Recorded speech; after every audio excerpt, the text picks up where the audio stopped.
Sometimes no news is good news. That's how markets would look at it. The Fed has given nothing new to the bears and nothing new to the bulls. If you frankly ask me, it is absolutely status quo. The importance of the last Fed meet was very crucial because that came after the roil which happened in the US regional banks. The Fed has come out and stepped in, and the regional banks collapse has been averted.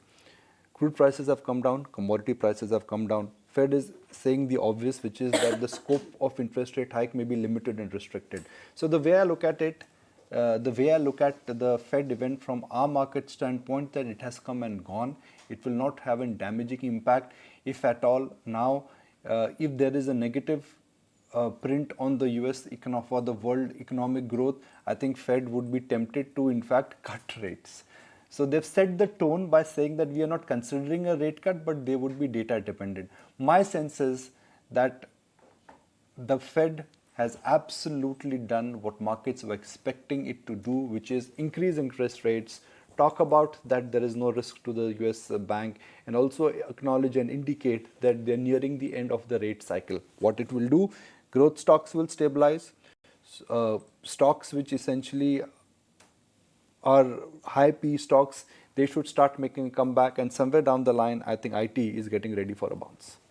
Yes, that is exactly how we are likely to see the overall situation pan out. But clearly, you've got most of the Asian markets as well, piggybacking on those cues that we saw overnight. The impact of the Fed commentary did precious little on various asset classes. It's the dollar index as well as the 10-year yield.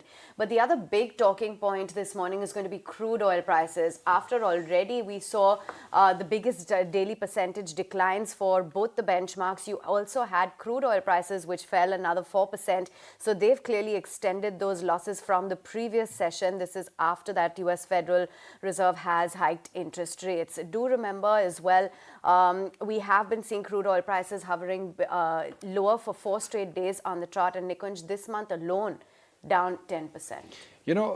This I think is the biggest hurrah for us, and the decline in crude prices are a clear indication of what the world believes where demand actually is headed.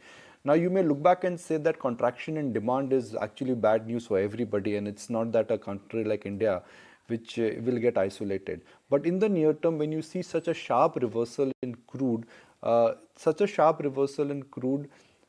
will automatically gravitate flows back into India. From a macro standpoint, we would be disproportionate beneficiary when crude has come down. Reserve Bank of India assumptions last time when they spoke were above $85.